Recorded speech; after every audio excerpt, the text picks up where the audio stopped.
record the session. So, hello, I'm Beth Waldman from Career Development, and this is recent grad week. And I'm really pleased to have Carl Edward Mongan with us today. Thanks so much for making the time. You're in LA, correct? And currently a storyboard artist, working at Big City Greens at Disney TV Animation. And I've had fascinating conversations with Carl this year, trying to bring him aboard, and he's been so generous to share his story with you of how he got to where he is today. So I'm going to let him take it from here. And thank you for joining. I'll be sure other people can pop in. We'll leave a little time at the end for a Q&A, and also feel free to write questions in the chat, or maybe we're a small group, we can be organic as well. So thank you again, Carl. Thank you. Absolutely. Yes. Yeah. Hello, my name is Carl Edward Mongan, and I am a storyboard artist at Disney Television Animation, working on Big City Greens Season 4.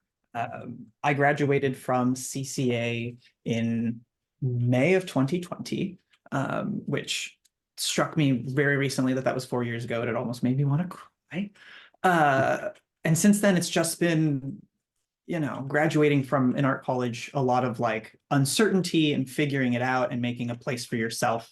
And my favorite thing about learning at CCA, like getting scrappy with it, just like figuring out what you want to do and pursuing that, was like very helpful in trying to dissect how I needed to operate to be successful in an age where jobs were becoming more scarce.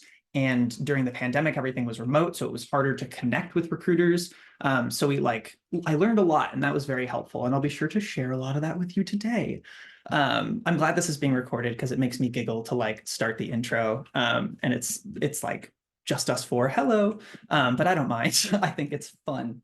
And I will specify that if like you have any questions, can you see that okay? Is that okay? Okay, great. I'm going to make sure that I share. I'm sorry, we're not seeing your screen yet. Oh, are you about to share it? Yes, Okay, I am. great. Needed to make sure that the sound is optimized. Learned that lesson the hard way. Okay, great. Yes, I want to make sure that this is for you and your better understanding of whatever it is you need to know post-graduation.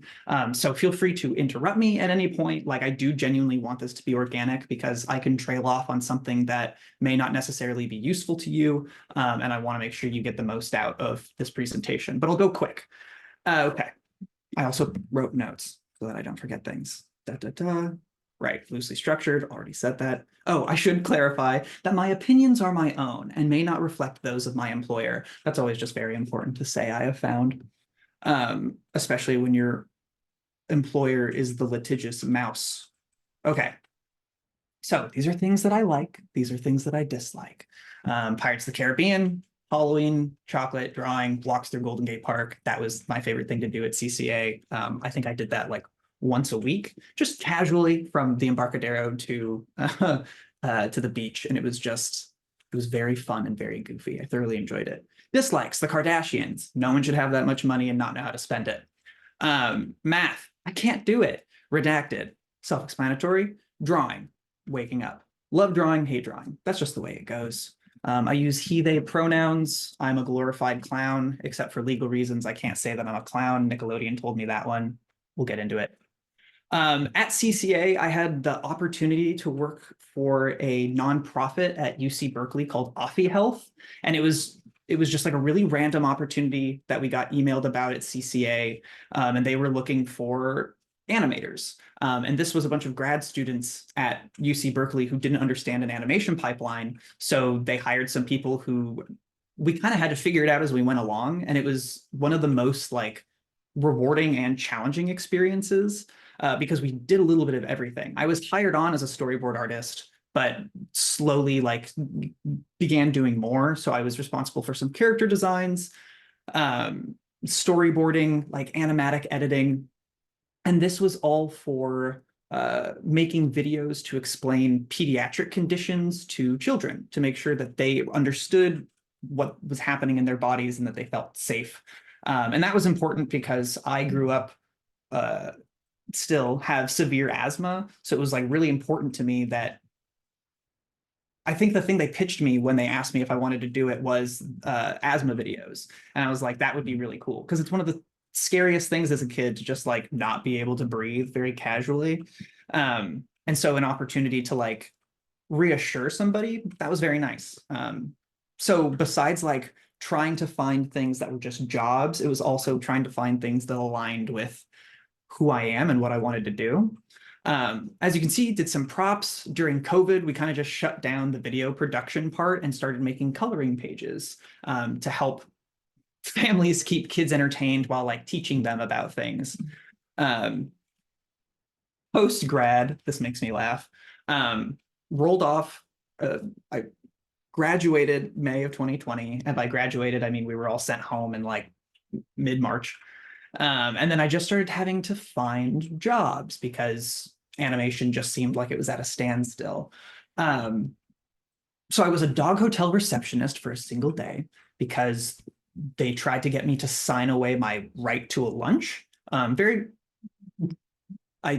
giggle when I think about it because I saw that paper and was like, no, I won't be doing that. And then I went home. I worked in an SFX studio as like a lab tech. That lasted a single day because I wasn't very good with a Dremel, some like carving tool. I was a DoorDasher for 2 weeks until I learned that I'm not a very good driver. And if I kept doing it, somebody was going to get hurt, probably me. And then I worked at Blick Art Materials for a hot minute. And that was the like retail was the thing that I could do long term. It was exhausting, but like at an art material store, that was pretty cool. Anyways, at the same time, I am applying to all of the trainee programs and internships that exist and getting rejected from all of them. The Nickelodeon Artist program I had applied for twice before, and then applied again the third time in 2021 and just like was very dismissive about it. Not that I didn't want to get in, but I just didn't really get my hopes up. When it came to writing a cover letter, it was definitely the least polished or like, it was very train of thought, which is very funny because when I got into the program, I was told that that was one of the things that made me stand out. And it was just a couple sentences about like, again, very tired post-grad, like, hey, I'm an artist. This is what I care about. I'm queer. I was raised Catholic. I've got trauma from that. Like, let's chat. And then they reached out versus all of the other cover letters where I had followed all of the like tips and tricks and tools to get your way in, that just wind up making it feel more robotic or like, I guess today, generated by like Chat GPT because it was like a lot of copy paste. Anyways, got into the Nickelodeon Artist program, got a call out of the blue and picked it up and thought it was a spam call. So I hung right up. And then they called back again and she was like, did you hang up on me? And I was like, who is this? And she said, this is Catherine from the Nickelodeon Artist program. So I got into this trainee program, which is one of the many trainee programs that exist out there. This one is like really robust and very cool because it's Nickelodeon. And I noticed that that studio, they're really kind. Like everyone there was so giving of their time. It would have been a very different experience for me if I had done a trainee program with like Netflix or Warner Brothers, as far as I'm aware, because just everyone at Nickelodeon was like never bothered by the questions you were asking or didn't know to ask. Just very helpful overall people. I look back on it very fondly. So it's a 6-month program. It starts in January and it ends in June or July. And then that's when applications open back up again. But there was 6 months and it was split up into like 3-month increments. So the first 3 months we were doing curriculum stuff that the Nick Artist program has planned, which included personal pitches, a bio about yourself, your elevator pitch, so that if someone asks, who are you? You can very briefly explain in like a minute or two who you are, what you care about, your passions, that kind of a thing. And that got posted on the Nickelodeon Artist Program website, along with one of the caricatures we did of ourselves.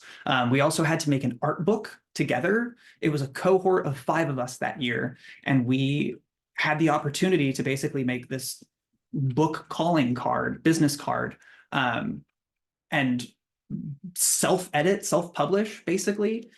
We had to figure out a theme. We had to figure out how we were going to use our pages. We each got to have 4 pages and use them however we wanted. As a storyboard artist in the story program, a comic was the thing that best reflected what I wanted to do and the stories I wanted to tell, so that was what I did. The Viz Dev people did some really cool, like, gorgeous illustrations, and our theme was choose thine own adventure. And so that was very loose and broad, and we were able to do it with whatever we wanted with it. And then the third thing were these Instagram posts we had to make for Nickelodeon's social media. And so you would pick a day out of the week, and every week one of your posts would go up. So you were producing so much art in such a short period of time as a way to, like, get you into the understanding of a TV production pipeline. And I will clarify that my experience has been mostly in TV animation. So my story is different than other people's. The things that I do are different from other people's. So if you have questions relating to that, let me know, and I can see if I can broaden some of the other things that I know. But yeah, it was an amazing opportunity. My Instagram post themed were musical moment Mondays. So I did beat boards to songs from my favorite musicals, because when I'm boarding, I'm usually listening to a musical anyways. So this one is The Ballad of Lord Farquaad from Shrek the Musical. And I did like 16 of them. It was ambitious, but I learned a lot about, getting faster with things. And then the last 3 months, you were put onto a show. And so I got to train on the Patrick Star Show under a supervising director named Dave Cunningham. He is the most delightful man I don't think I've ever met him in person, now that I'm thinking about it, but he is delightful. And I learned so much on that show. And everyone's experience in the Nick Artist program is so different, because it comes down to what show you're on and who your mentor is. I had another cohort member, Jasmine Reyes, who was working on Big Nate. And about a couple weeks into working on the show, I reached out to her and was like, hey, so what have you been up to, kind of a thing. And she was like, I am storyboarding on the winter finale right now. And I was like, oh, wow. She's like, and what are you up to? And I was like, I've been doing character drills for the last 80 hours. We were adamant about doing these drills to help me understand the form on SpongeBob. Every show is different. Every show's needs are different. On SpongeBob, they're huge on form and drawing and being able to turn the character and it feeling 3-dimensional. So it was a lot of picking poses from existing storyboards, tracing them 3 times, then moving that drawing off to the side and trying to draw it by sight 3 times, and then turning that layer off and drawing it by memory 3 times. And I did that for like a casual 2 months, maybe, I think. But it was a lot. Your drawing is manual, or was it digital?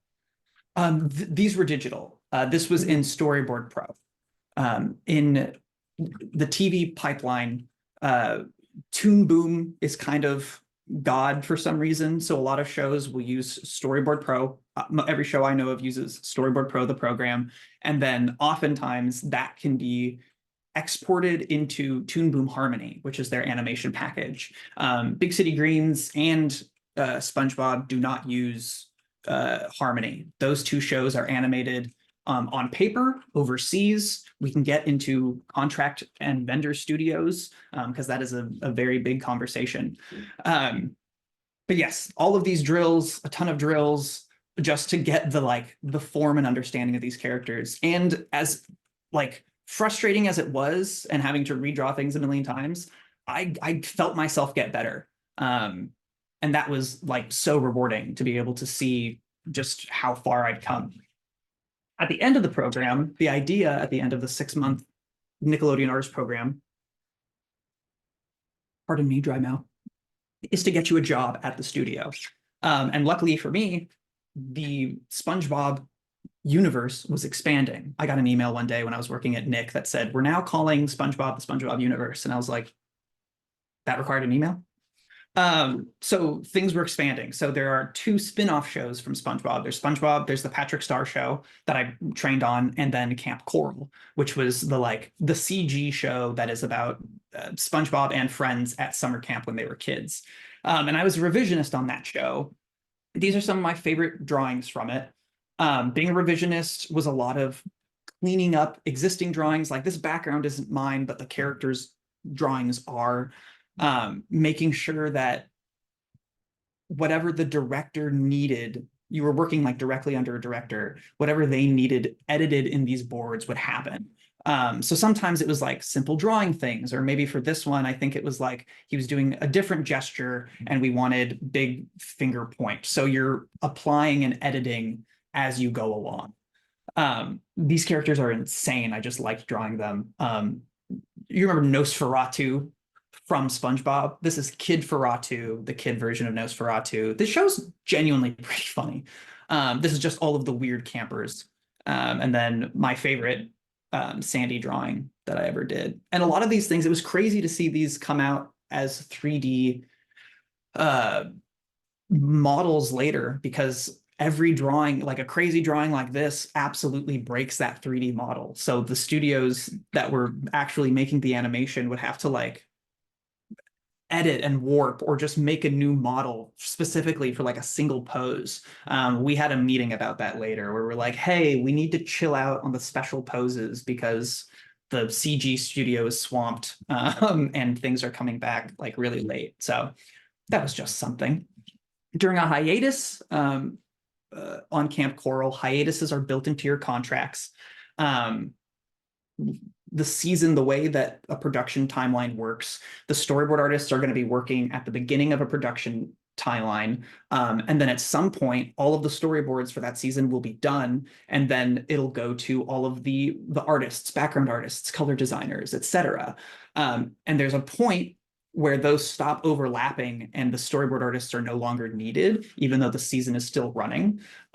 So you're going to go on hiatus for a little bit, and then they'll bring you back for the middle season once all that art has caught up and there's more scripts for you to do. It's a very, if you want a visual example of what the animation pipeline timeline looks like, in Avatar: The Last Airbender, there's that part where Sokka like throws this big long scroll that has the plan for the invasion of the Fire Nation during the Black Sun. That's just the Avatar: The Last Airbender production timeline, and it is insane. It's Big City Greens has one too. They all do. It's just like really crazy and color coded and impossible to read.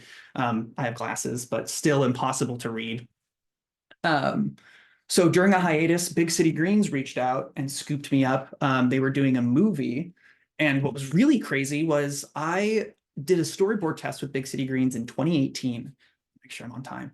In 2018. And I got ghosted, never got a response after sending the test. And then like 4 years later, they reached out again, and in my interview they said, we didn't forget you. That's been like a recurring theme in my animation experience, is like applying for something, not getting it, and then later them telling me, we acknowledged that you applied the first time, which is crazy because when you're applying constantly as students, you just don't get that feedback. So that was really cool. I got to work on the Big City Greens movie. How did you hear about this opportunity, I guess the first time, even though you didn't get it? How did, where? Actually, you know what? Big City Greens reached out to me the first time as well to ask if I wanted to take a test. If you know who Kiana Consmith is, she was a student at CCA. She left her junior year to work on Big City Greens. They scooped her up while she was in school. And she knew who I was. I didn't know that she knew who I was. And she put my name forth when she got promoted to director and they needed to replace her as a storyboard artist. They reached out to me and I took a test. So a lot of these opportunities just come from like word of mouth and being known, which is very important. We'll get into that for sure. I'm going to skip all this because it's like the trailer and you can watch it on YouTube. Can I not skip this? Skip. Okay, great. that movie airs June 6th on Disney Channel and then June 7th on Disney Plus. It's really good. It was the first thing I worked on when it came to Big City Greens, and yet it's like the most present thing. Episodes that I worked on later than that have come out already, and I think that's kind of crazy. I'm a storyboard artist / writer on Big City Greens. We're one of the few shows that gets credited for both. So I get a script and I have to board it out, make it visual. Sometimes the script doesn't work and they tell us that when they give it to us, and then we have to make edits. So it's not just like picking shots and doing drawings like SpongeBob was. It's also writing and punching up jokes and making things funnier. And I have some clips, but I want to just get through this, so we'll come back to them if there is Hey, Dad, time. I got. Talk about recruiters. I don't know why there's that. Okay. So it is extremely important to reach out to recruiters. Their whole job is to find talent. And your job is to let them know that you exist, because they're not going to have any idea if you're looking for a job, if you applied for a job, until you like let them know. And their information is usually pretty easy to find. You could probably just Google recruiter Disney TV and find it. Same thing with Nickelodeon. There is turnover with recruiters, so sometimes you'll find that someone you've been in contact with for a while no longer works there. That's just the name of the game. If you can make a connection with an artist at the studio, that is also super helpful. The term networking gets thrown around a lot, but in animation, it's less about the like, hey, can you get me a job in that first message, and more of like, I've got some questions. Do you have time to answer them? Hey, I really like this thing you did, this drawing. Like keeping them engaged as friends. Like that's what you're trying to do. You're trying to make friends anyways. If we approach every interaction, which I did for a very long time in college, as like, I need this to go well because I need to find a job, it's putting a lot of pressure on you, and they can also like see it. And it makes recruiters uncomfortable. You know what I mean? Everybody is just a person, and in animation, they usually have anxiety. So just like take that into account. Everybody just wants to be casual and chill and have a nice conversation. Just connect. That said, when you're sending that first cold email, and you should send that first cold email, keep it short and sweet. We don't need too many details. You're not meeting in person and like chatting it up and having an opportunity really to make a human connection. This is an email. Keep it short and sweet. You can do a couple things here. I like to tailor the email so that it gets a response. So asking a question like, are there any open positions currently at the studio? Are there any tests I can take? Yeah, so that they have to reply and be like, here's some tests you can take. No, there are no open positions. Just getting that human response is like, they saw it, they read it. I have that. Make sure you include your portfolio. It is very funny to me how often people will reach out to a recruiter and just like not have their portfolio anywhere in it, because there's no way to verify what kind of work you do without it, basically. Yeah, so there's that. You can add them on LinkedIn. Social media is huge, obviously. Rachel Source, that I don't know if that's right, but I think it's Rachel Sources. She's a recruiter at Nickelodeon, and she posts on Instagram a lot of really helpful, good tips and just things to remember from like a recruiter's perspective when you're applying to jobs.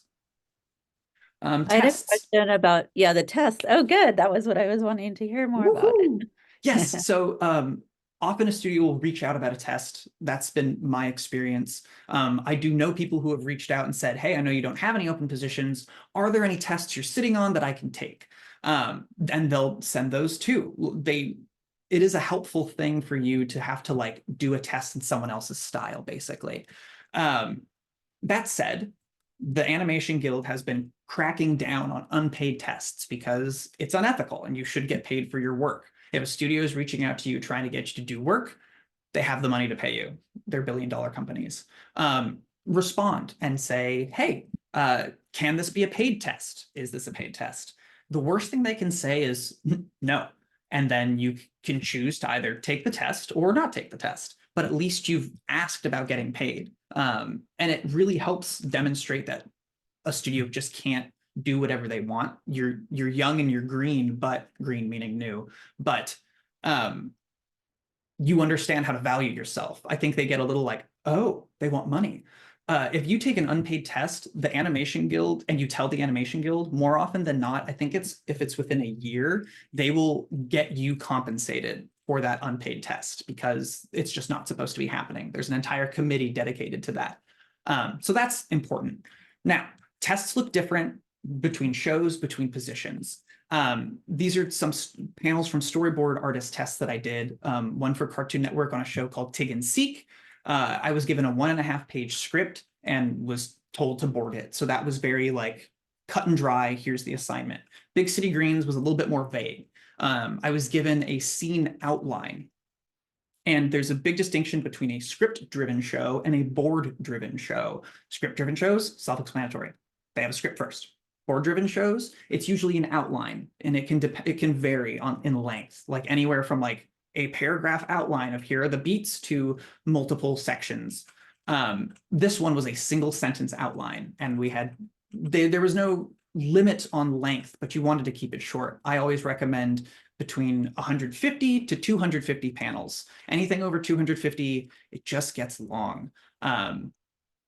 And a recruiter is spending like 2 minutes at best on your website if you have these posted, or just flipping through things. Like they will know in the first 2 minutes of looking at your work whether or not you're ready for this job, basically. A week to complete on both of them. Yeah, that's pretty standard timeline wise. On your website, and this is something that I have run past recruiters because I've asked them, what are some of the frustrating things you see when you're like trying to find talent or someone sends you their portfolio?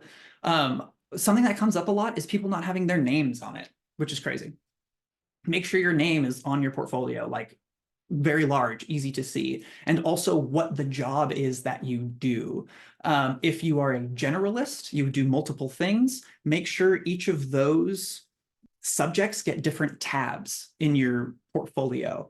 You don't want your artistic tab to have like, here's your animatic, and then here are all your character designs, and then here's a comic you did, and then it gets muddy. My portfolio is split up in like a story way. Story, Offie Health was the internship, so that's something else. I think I have another tab right now for Nickelodeon Artist Program. If I had a prop portfolio, I could make that its own tab.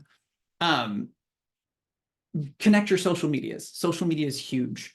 The SpongeBob people now are finding artists from Twitter more often not than they are the application portal. There's an artist I worked with who had been lifted out of high school. He was 17 and he was just an amazing artist in Florida, Chris Tabaris. And he just started working on SpongeBob because they found him on social media and were like, yep, he does it great. So he can work on it. That's crazy. Would you say that Twitter is still a key player in social media? Like, I think it's so. called X now. Right. I'm like, I don't know anyone who calls it X. I just look at it on my phone and I go, that's Twitter. Okay. So in your industry, definitely having a Twitter X account, as well as Instagram and LinkedIn, those are like the key ones to go to. Absolutely. I don't know how many artists are on LinkedIn specifically. If they're looking for jobs, maybe more so, but like me, board artists I know aren't on it. But social media, constantly. It's just, what's in our pocket kind of a thing. So Instagram is really good for like color portfolios, design portfolios. Often it lends itself better there. For some reason, storyboards get more traction often on Twitter and X. I can't explain that one.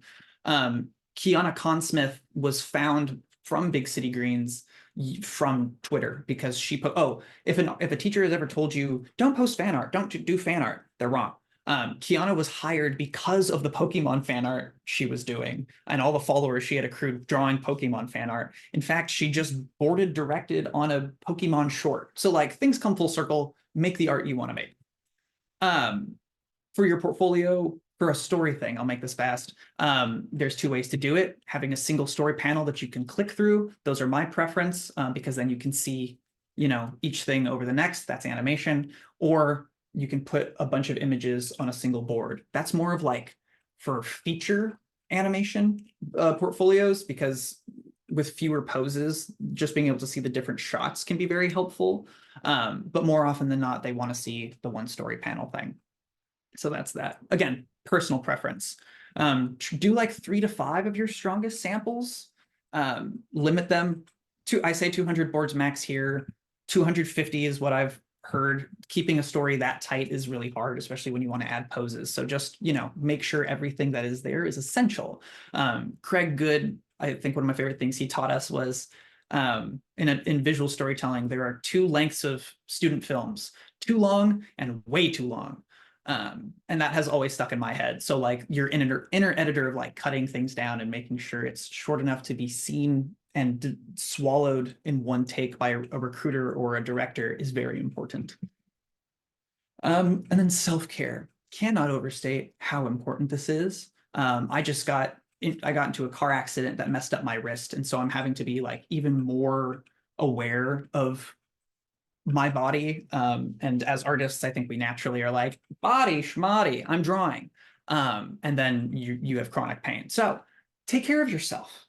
Do your stretches, stand up, walk around. Seriously, I'm like not joking. Very important to live your life and have a work-life balance. Even if you aren't working in animation, like between doing your art and making samples or whatever it is that you're doing and just going out and having fun and being alive, because that's where you're going to draw inspiration from way more than if you're binging a bunch of shows to get inspired. Real life is just, it's going to do more for you. It's going to fill your tank, is what I've heard. And then the Animation Guild is just something that I like to bring up because more often than not, I think most of you will end up in the Animation Guild, hearing about the Animation Guild in some way if you haven't already. You probably will be membership soon. Yay! And so it's very important to know that the animation exists and that they are the front line in protecting artists from being taken advantage of by studios. Something that I think is important to mention when it comes to working in animation is, what's the word? Studio loyalty. Having a career in animation is no longer having like working 10 years at Disney Studios or 30, 40 years at Disney TV animation. That happens less and less because timelines get shorter, hiatuses get longer, shows come, shows go, and shows meaning movies and TV. Animation has become a gig economy and has been trending towards that for a while. So you will find yourself bouncing around. So it is very important to know that you should bounce around. Don't feel the need to stay someplace because of a name, or even to if that's your goal to work at Disney, that's awesome. But I also encourage you to look at other studios when you graduate that don't even like show up on your mental radar, that you'd have to Google to find. Those were some of the most enlightening conversations I had post-graduation, and people who responded the fastest were these smaller studios that I hadn't heard of before, that were willing to talk and tell me things about their pipelines or the work that they do and what excites them. That was very helpful. And Disney and Nick and DreamWorks are doing a lot more of outsourcing to other vendor studios, not just the animation, but like the pre-production. So storyboarding, the art directors, that kind of a thing. Disney has 10, 20, 30% of shows that are just done in other countries by smaller studios that you probably didn't know made a Disney show. So that's why I'm encouraging you to look it up, because no harm in doing that research. That's everything I have. And I want to keep it open because we're already at 11:40. No, that's so great. Well, like with what you were just saying before and switching gears with different studios, would you say that what do you see as kind of common and acceptable out there in the sense of, and things have changed over time, so people move around quicker today than they used to even 15 years ago. So like, do people tend to be at a studio for like a year or 2 years? Like, is 2 years like a normal sort of cycle, or is it Sure. What would you say about that? It will again vary drastically by show and production. I Mm, am lucky enough that I've been on two very long running shows. Big City Greens is Disney's second longest show, maybe now the longest, next to Phineas and Ferb, and then mhm, SpongeBob forever. Uh, Other shows are getting like 1 or 2 seasons, so you're looking at like uh, a year or two of work with like 2 hiatuses built into that contract. mm, Usually because if you get like a 30 episode order, it's usually divided into tens. So you do the first 10, you have a little hiatus, second 10, little hiatus, third 10, you roll off. mhm, Big City Green season 4 for me ends next Friday. That's when I roll off for the final time with mhm. um, no word on an official season 5 start date, or if there even is a season 5. Mhm. So yeah, this is the first time in a while that I've also had to start thinking about, oh, longevity, moving around. Mhm. Studios will, a lot of studios recently have been building their artist management programs, Mhm. like internal recruiters basically who are keeping track of everyone and when they roll off and what kind of work that they do, so that during a hiatus or when they're rolling off, they can find them other work in the studio so that they I don't see. just have to be poached by another studio. So there is work to keep artists. Mhm. Right now, specifically, things are really dry. If anybody follows just animation news, you've seen uh, how slashed things are getting. And we're moving into negotiations in June or July for the Animation Guild, bargaining with the studios. So a lot of studios are just like gonna sit on their hands for a minute until that is resolved before they start greenlighting new projects and having to approve budgets. I see. And uh, when people roll off a project, they're still full-time salaried employees, or is it more of a contract relationship? Exactly. Work for hire, gig economy. So Okay, you are on there for 2 years, and then when you roll off, you're eligible for unemployment benefits, and that'll take you through for a while because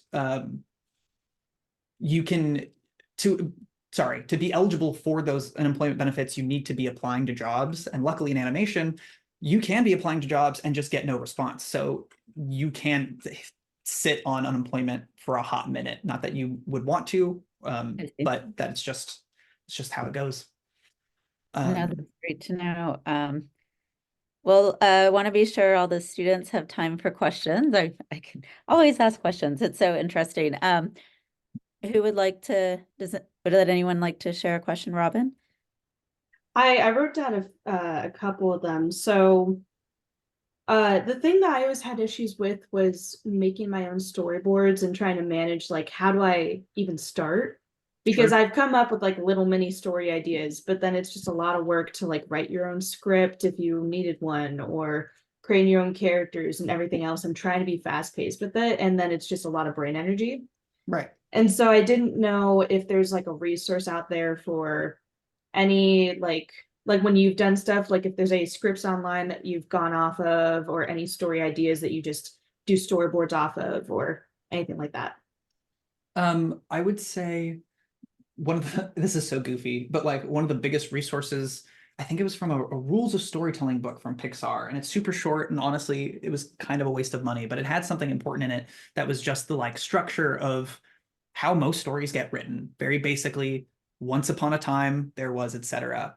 And every day, and it's that prompt, right? And every day blah blah blah until, and then inciting incident, and because of that, and because of that, it's the because of that that becomes the most important when you're making a story, because oftentimes a story will end up looking like and it's just a bunch of like random events, which can be fine and is a Ghibli movie, but more often than not, like for a short sample that you want to like full steam ahead, that structure can be helpful.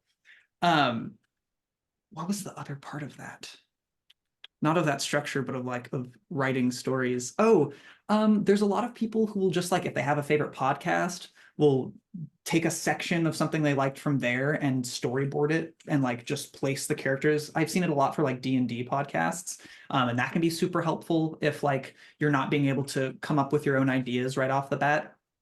Um, Also, asking for tests from studios could be super helpful in getting you in that regard as well, because then it's their characters and you're trying to match someone else's style, and a studio likes to see that you can be a chameleon a little bit. They want to know what you're bringing idea-wise, but they want to know that you have the formal training of like, the drawing. And then something that has helped me a lot, and it was just like in a rule of comedy book, is just getting less precious with the ideas. Because I'm a perfectionist and I will sit on an idea for years. I'm not joking, until I have worked out every kink and wrinkle in my head, and it's just not productive. So if I have a limited amount of time to like rewrite some dialogue or something, I will write out 10 versions, just 10 lines, and I won't stop. I do not care. I'm not editing as I'm going. I'm just trying to get it out. And I'll read them and go, wow, most of these aren't funny, but usually one of them is. Getting less precious can do wonders for like just uninhibiting your creative flow. And the other thing is getting out. Like if you're getting stuck on a story thing, walk away. Nothing has ever been solved in story by like just hammering it home. It can also help me. I know, I'm sorry, this is a long-winded answer, but I have a lot of advice in this regard. It really helps me to like pitch things to other people, even if it's not a completed idea. Just like having someone to bounce something off of can be so helpful, rather than like having just myself and a whiteboard. People. Oh, that's great. I love the idea of, it applies to all industries, but yeah, just the getting it out, and connecting with people. And it might just be one word or one question someone has that like takes you to the next level about something. Right. And Vidhi, did you have any questions? I know you're in the master's interaction design program. Yeah. Hi, Carl. So nice to listen to all of your wonderful stories. And just to say, we have a big fanboy. My son loves Nickelodeon, and he's a big SpongeBob fan. So he was popping in and out. I'm Oh my just curious gosh. if you have any feedback for improving the UX design that could better support your animations. I mean, that's the only thing going Oh, on through my head. sure. That's, oh my God, that's such an interesting question. I would say like Storyboard Pro, the tools that we currently have, they work and they're good, but studios often have their own versions of them. So like Disney is partnered with Storyboard Pro so that they can get like beta licenses. So we're using advanced versions that often don't work. And then they will limit functionality to keep things across the board. Like they're like, we're standardizing the product, but they're just like inhibiting things. Making access to like toolbars is super helpful. A script editor, those types of things. Artists are often just like adding their own tools and sharing it between themselves, kind of a thing. I feel like Storyboard Pro is a pretty simple design like package. There isn't a lot hiding. Most of it is symbolic on your thing, and it will take some time to learn what it is, but there are lots of tutorials for it. So I don't really know how to answer like a what could be improved kind of a thing, but like those may be good places to look and see if you have any ideas. Because every software needs an improvement or a facelift in some way. It can be different because most studios have their own and will like Disney Yeah. has Presto. Yeah, they'll keep them very tight knit. I haven't even seen that one. So I'm not Yeah, I sure. myself have worked on Toon Boom a couple of years back, and I felt it was a very micro learning based software. So I think Okay. that is one of the problems with Storyboard Pro as well. So meaning like it's just for storyboarding. Like you Yeah, wish it had more capabilities. That's yeah, very kind of. fair. I Yeah, did learn recently that there are abilities to animate on a single layer, like on a single panel, have a start and an end position, and be able to move just a single drawing around. That was something I didn't know existed. yeah. Yeah, I think functionality, getting closer to Blender without making it look like Blender would be really cool. Because Blender's a nightmare, and there's a million ways to get to the same tool, and it makes me want to cry. Yeah. And one other question I had was like, how are you guys kind of integrating AI into I don't know if that makes you work faster or it simplifies Right. things. I'm just curious as to what that looks like in the animation industry. That's a really good question. That's what we're all wondering right now. And that is going to be the topic in negotiations, is how much a studio can rely on AI or use it to use our art to train it. We've seen a lot, like major studios use it for major graphic design publications. Disney printed a Thanksgiving ad that was AI generated and looked like hot garbage.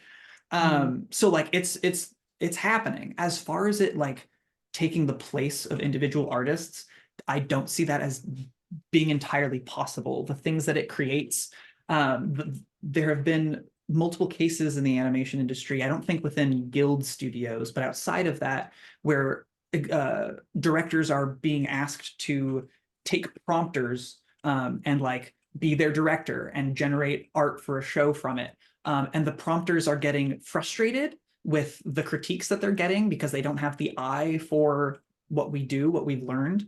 And also the AI can't change a single portion of it, and it has to replace the entire image, which is just unusable. Right now, as it stands, the functionality is not great, but studios are trying, and AI technology is literally changing every single day, so much so that like they have to put date labels on it because Sora tomorrow may be able to do crazy things that it couldn't do yesterday.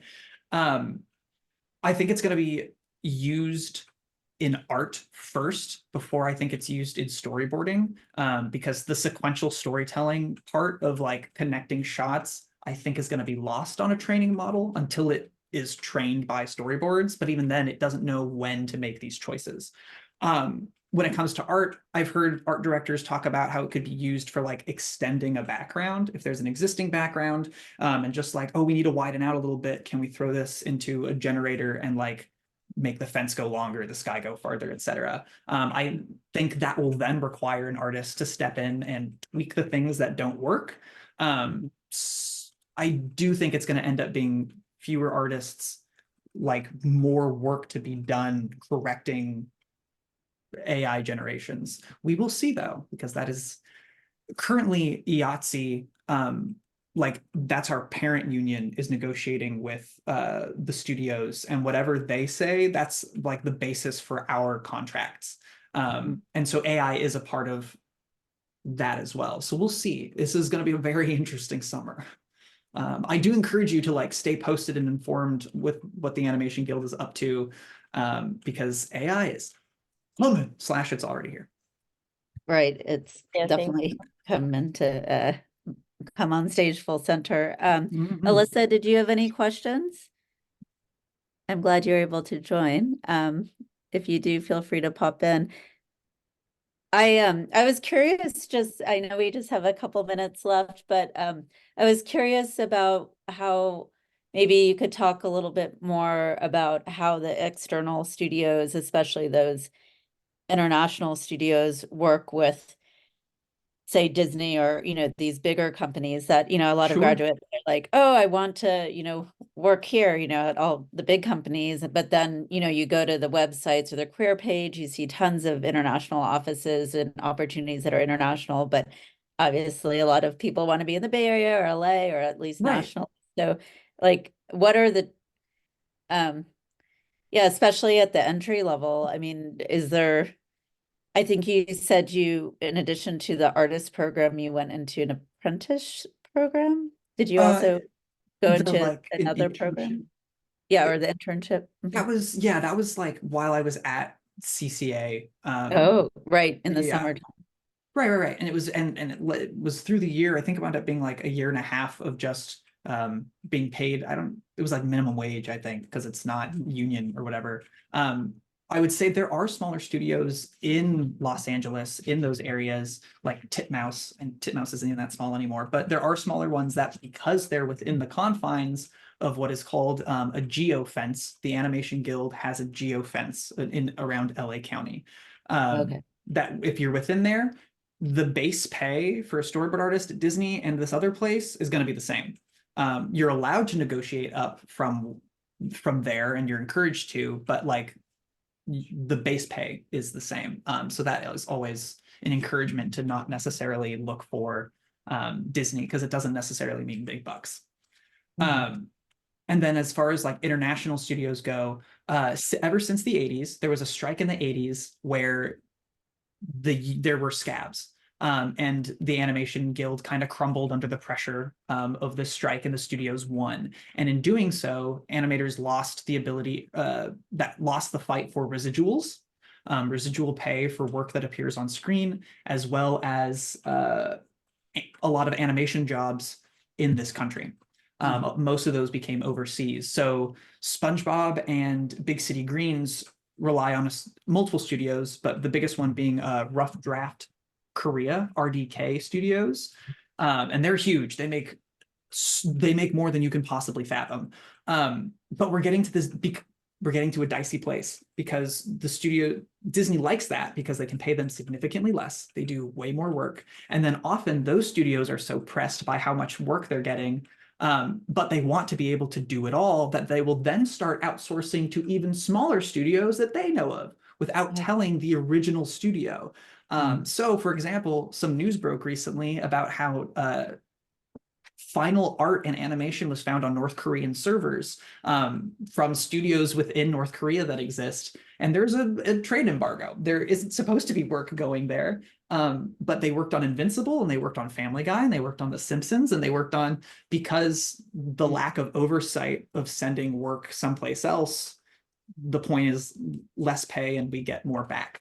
So it's a very interesting game. There are other places where protections are showing up. There's a new branch of the Animation Guild in Canada, which is super important because a lot of studios were trying to flee to Vancouver. DreamWorks was moving like 70% of its production to Canada for this reason.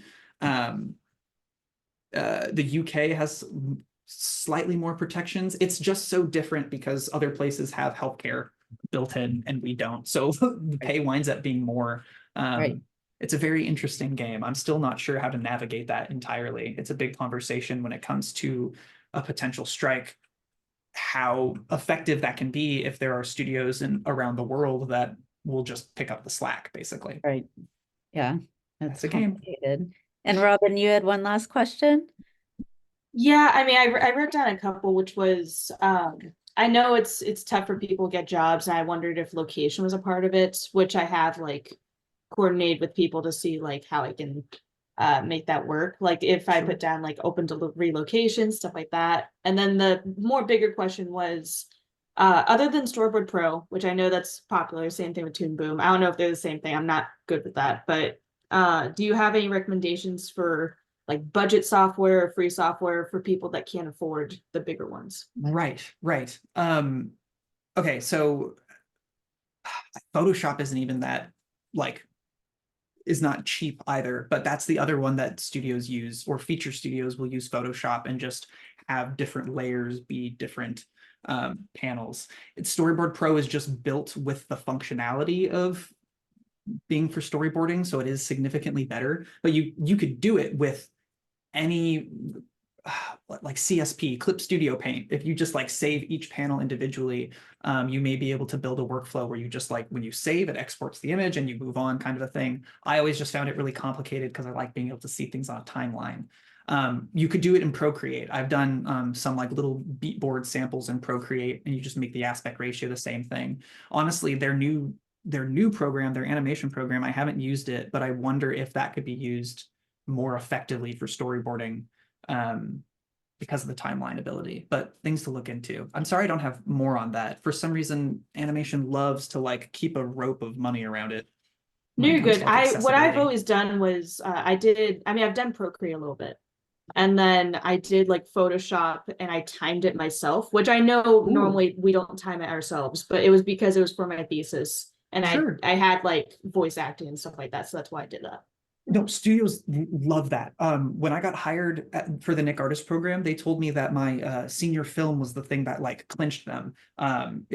Temple of the Mime, it's just this weird Indiana Jones-esque adventure thing, and I didn't have time to animate it all, but I did make an animatic from the storyboards, voice acted it, added sound effects, and they loved it.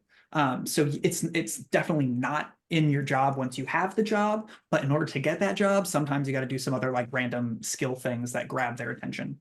Very last question then, to Sure. have both like some timed, some not timed, good variety, you'd say, for hiring? Yeah. Okay. I have some boards that are in animatic form, and then I have some boards that are just click through samples as well. And it just depends. Remember, and I'm telling you this because I need to do this. Make sure the images when you upload them are small, like as small as they can be without being illegible, because I have them currently at a large image quality size, and you cannot flip through them quick enough.